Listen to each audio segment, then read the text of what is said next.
Do you know your enemy? In this case, it's the Toronto Blue Jays. And I'm here to fill you in on any gaps that you may have. This is a Locked On Twins short. You are Locked On Twins, your daily Minnesota Twins podcast. Part of the Locked On Podcast Network, your team every day.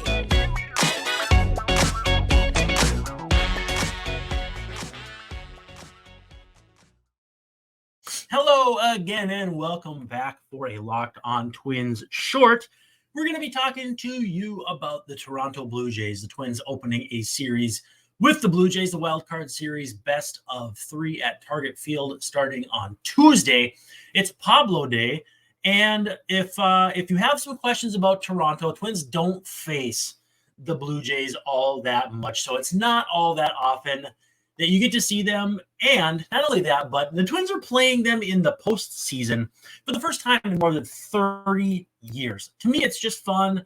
I know obviously there's no holdover or anything like that, but it's fun to rekindle those kinds of things. You got that angst about whether or not, and he didn't, Gary Sanchez blocked home plate from Whit Merrifield last year. Time for your Twins to get some revenge. Thanks for making Locked On Twins your first listen every day. We have a full episode that came out today on the Twins Locky Awards. Basically, Locked On Twins, shortened to Locky.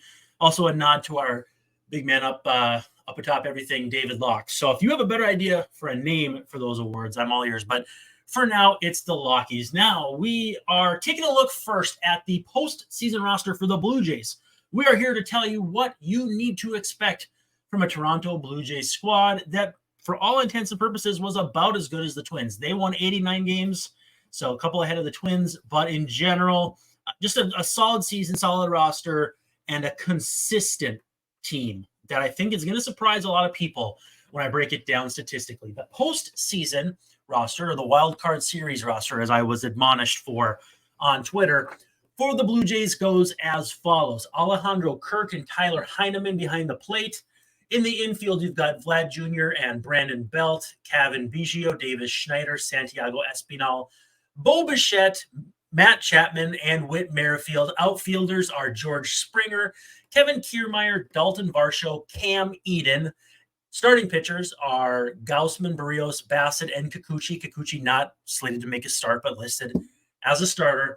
And then the bullpen is Jordan Romano, Jordan Hicks, Eric Swanson, Tim Meza, Yimi Garcia, Chad Green, Genesis Cabrera, and Trevor Richards. So it's really the only surprise here is that Hyunjin Ryu did not make the initial roster, meaning that the only lefty the Twins will really have to contend with in a huge sense in the bullpen is Yusei Kikuchi.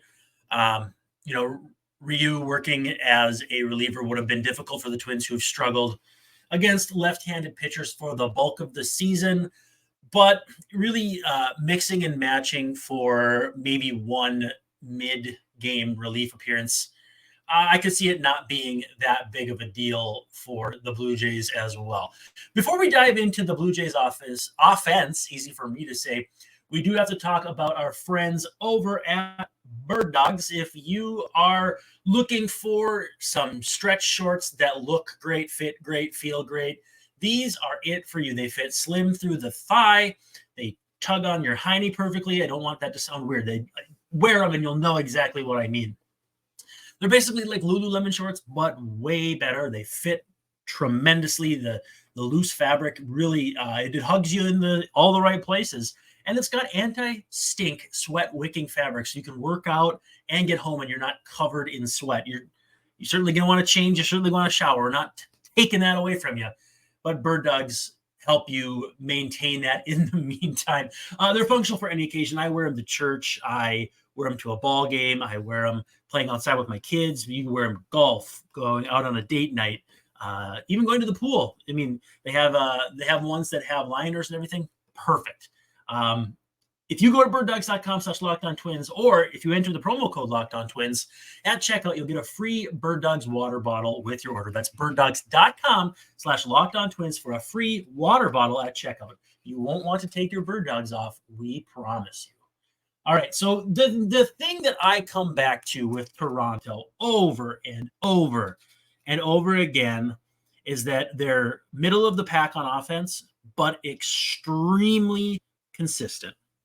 So not only are they 14th in runs per game, so pretty much dead average, 8th in average, 8th in on-base percentage, 13th in slugging, so putting them in that middle of the pack with OPS.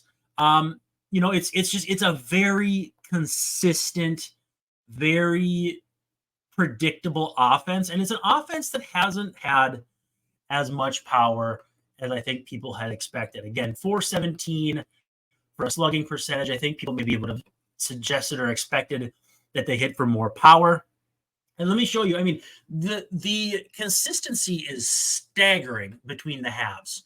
Before the All-Star break, the Blue Jays had a 741 OPS, and after a 750. They averaged 4.51 runs per game before the break, 4.73 after. They hit 259, 326, 415 before the break, 252, 332, 418 after. I mean, almost indistinguishable a difference. And if you look at the months too, the Blue Jays were 741, 764, 725, 769, 727, 745. That's their month-by-month OPS. April and March. March and April is 1, and September and October, in case you're wondering how the 6 months line up. But again, just very, very steady. Averages in the 250, 260 range on base, anywhere from the high 3 teens to the 330s, and a slugging percentage over 400. This is a team that, you can almost pencil in for 4 or 5 runs a night, not only in terms of average, but just you look month by month, and everything is just so remarkably consistent. And again, the power, I'll grant that the power wasn't where they wanted it to be. But at the end of the day, I mean, they did enough to win 89 games. And their pitching stuff, consistent, the same. We'll have more on that in a second. The things that Toronto did not do particularly well. They did not steal bases very well or very efficiently. They left a lot of runners on base this year. They were second in MLB when most runners left on. They stole 99 bases, but were caught 34 times, 74.4% stolen base percentage rate, third worst in MLB. So I feel like, you would have expected Vlad Jr. to have more than 26 homers, Bo Bichette more than 20. Like, they had 4 guys with 20-plus homers, but, George Springer had a 732 OPS. You would expect much higher than that. Bo Bichette had a really nice year, but didn't take any walks, and so it brings his OPS down. Vlad Jr., a 788 OPS for a slugging first baseman, not what you'd expect. So this is a team where Dalton Varsho, 674 OPS, stole some bases and hit some homers, but really did not become the game changer they hoped they were getting from the Diamondbacks either. So when you look basically across the board of this offense, Brandon Belt at DH with a 136 OPS plus kind of stands out. And even still, he's got that Edouard Julien, a few homers, few doubles, lots of walks profile. In fact, I would say Edouard Julien as a hitter should want to be Brandon Belt. And so it should give Twins fans an idea that this Blue Jays offense is steady. It's not the kind of thing where you have to worry about them coming in and putting up 10, 12 runs on you. But they can play tight games and beat you in tight games. It's not a flashy team. It's kind of why I think this series is maybe a more like workman-like series. It's not going to be sexy. Whoever comes out of it's going to be breaking a long playoff drought, some longer than others, as far as wins and that sort of thing. But everything that I look at with this Blue Jays offense, and as we move on to the pitching here in a minute, just tells me that it's a consistent, not that exciting team that is in some respects maybe lulled Blue Jays fans into a bit of a slumber because I think they expected more offensively. So we'll see if the Twins can hold that down for 2 or 3 games here and move on, because as far as draws in the postseason, it's probably one of the better ones. I didn't really want Houston, but at the same time, I don't know. You have to play somebody, and you have to plan to play everyone if you're going to advance to the World Series. So thinking about that doesn't matter that much. Let's talk about our friends over at FanDuel, and then we'll bring it home with some pitching analysis. But for our friends over at FanDuel, it is NFL season, and if you want to snap into action in this NFL season, you can do it with FanDuel, America's #1 sports book. Right now, new customers get $200 in bonus bets guaranteed when you place a $5 bet. That's $200 in bonus bets, win or lose. You don't have to win. I'm very good at not winning, and I still can get in on this. If you've been thinking about joining FanDuel, no better time than to get in on the action. We're coming up on week 5 of the NFL season. All kinds of fun matchups, unless you're a Vikings fan.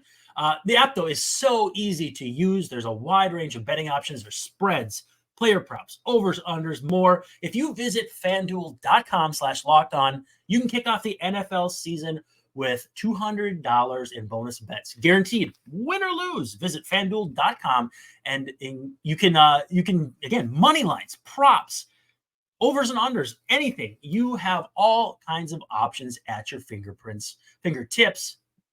FanDuel, official partner of the NFL. All right, so we'll come down the home stretch here and talk about this pitching staff. It's 3 righties. Twins have fared better against righties this year than lefties. I don't think that's that much of a surprise, but it's going to be Gausman, Barrios, and Bassett. And again, the consistency just keeps rolling on for these Blue Jays, starters, relievers, you name it. So for their starters, in the first half, they had a 3.63 ERA, 1.21 WHIP, and 10 strikeouts per 9, 10.02 to be exact. In the second half, a 3.75 ERA, so a 0.12 jump, a 1.25 WHIP, so a 0.04 jump, and then 9.5 strikeouts per 9, so a half strikeout drop, which also came with a 0.7 drop in strikeouts per walks. So, few different gives and gets there, but again, very, very steady. I apologize. That's the relievers. This the starter pitcher side. I grabbed the wrong thing on the wrong side. That's on the reliever side. I moved to starter and then saved it and it canceled it out. Sorry.